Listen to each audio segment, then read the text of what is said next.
सकती बलूचिस्तान के अंदर, केपीके के अंदर आज हमारे ऊपर पाबंदियाँ लग रही हैं। आपको अपने मुल्क का सोचना है, आप सिर्फ अपने मफादात का सोच रहे हैं, आप सिर्फ अपने मफादात का सोच के इस मुल्क को, पाकिस्तान को तबाह बर्बाद करें और इसको दबार के साथ लगाएं। जिस तरह आपने 1971 के अंदर बांग्लादेश को ईस्ट पाकिस्तान को बांग्लादेश को उनके हकूक नहीं दिए, और आप 1971 के अंदर मुल्क के पाकिस्तान के 2 टुकड़े होने दिए, पाकिस्तान को तबाह बर्बाद किया 1971 के अंदर सिर्फ अपने मुफादात के लिए, अपनी कुर्सियाँ बचाने के लिए आपने पाकिस्तान के 2 टुकड़े किए। वही सब कुछ दोहराया जा रहा है, वही सब कुछ दोबारा से दोहराया जा रहा है, और पाकिस्तान के अंदर आज 20वीं सदी के अंदर पाकिस्तान के साथ दोबारा से वही किया जा रहा है।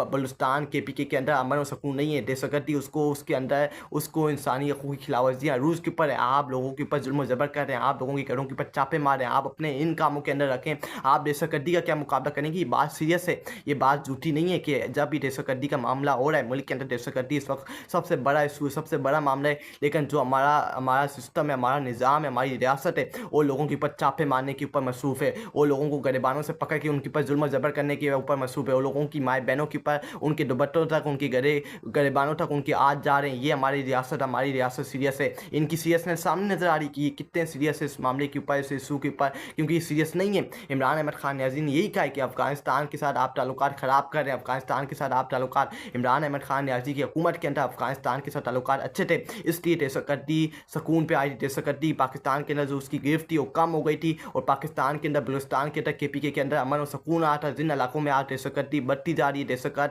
पाकिस्तान के अंदर बढ़ते जा रहे हैं और पाकिस्तान के ऊपर हमला करते जा रहे हैं, मासूम लोगों का कत्लेआम करते जा रहे हैं, आज ये सब कुछ इनकी गलत पॉलिसीज़ की वजह से आज अफगानिस्तान के साथ आप ताल्लुकात जो खराब कर रहे हैं, आप जो ऑपरेशन की तरफ जा रहे हैं, ये मुल्क की तबाही और मुल्क की बर्बादी की तरफ आप जा रहे हैं। मुल्क को, पाकिस्तान को तबाह और बर्बाद हो रहा है। अगर आपने मुल्क को दहशतगर्दी से बचाना है तो मुल्क के नुमाइंदों को आपको हुकूमत देनी पड़ेगी। ये मुल्क हवाले उनके हवाले करना पड़ेगा जो आवाम चाहती है, जिनको आवाम पसंद करती है, जिनको आवाम चाहती है कि वो हमारे मुल्क की हुक्मरानी करें। अब जहाँ आवाम की सपोर्ट होगी वो मुल्क तरक्की करते हैं, वो मुल्क आगे बढ़ते हैं, वो मुल्क अपने पाँव में खड़े होते हैं। जिस मुल्क के अंदर नो रूल ऑफ लॉ होते हैं, नो कानून होते हैं, ना कोई कानून होता है, ना कोई रूल ऑफ लॉ होता है, ना कोई जमहूरियत डेमोक्रेसी होती है, वो मुल्क तबाह बर्बाद हो जाते हैं। जिस मुल्क के अंदर इंसाफ नहीं होता, जिस मुल्क के अंदर सारे अदारे तबाह बर्बाद हो जाते हैं, जिस मुल्क के अंदर इंसानी हकूक़ की खिलाफवर्जियाँ रूस के ऊपर होती हैं, जुल्म ज़बर रूस के ऊपर होता है, वो मुल्क अपने पाँव पे खड़ा नहीं हो सकता। ये अपने दिमाग से निकालते, अपने दिमाग से ये बात निकालते कि आप मुल्क के अंदर जुल्म ज़बर करेंगे, मुल्क के ऊपर इंसानी हकूक़ की खिलाफवर्जियाँ ख़त्म कर देंगे, डेमोक्रेट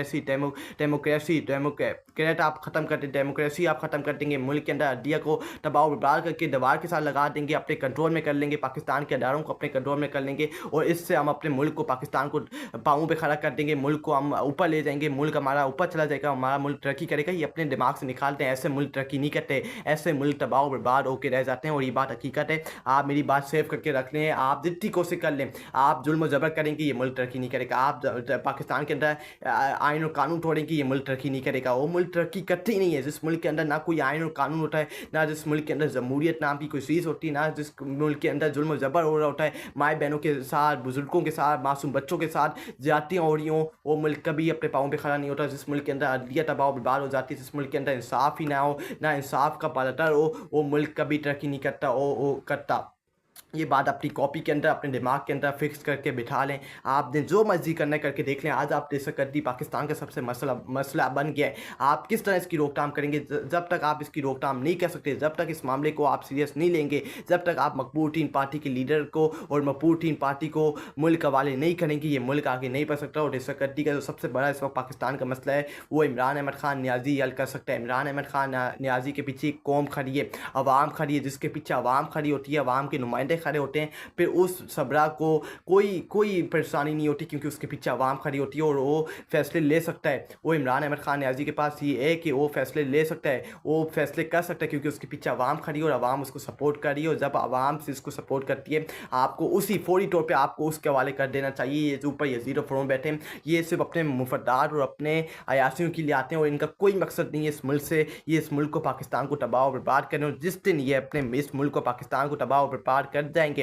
ये इन्होंने अपना सब कुछ बंदोबस्त किया हुआ है। लंदन के अंदर, किसी ने दुबई के अंदर, किसी ने सऊदी के अंदर अपने मिल्स, अपना कारोबार, आवाम का पैसा चोरी करके इन्होंने बैंकों में ट्रांसफ़र किया हुआ है। ये इस मुल्क को तबाह बर्बाद करके दवार के साथ इसको तबाह बर्बाद, इसको डिफ़ॉल्ट करके बर्बाद करके ये भाग जाएंगे और कहेंगे कि हम तो इसके कसूरवार नहीं थे, पाकिस्तान के अदारे, पाकिस्तान का निज़ाम, पाकिस्तान का सिस्टम इसका कसूरवार था। जो ऊपर बैठे हैं, जो बंद कमरों के अंदर फैसले करते हैं। मेरी बात आप लिख के ले लें। अपना ख्याल रखिएगा। आपसे बहुत जल्द दोबारा मुलाकात होगी। अपनी दुआ में याद रखिएगा। अल्लाह हाफ़िज़।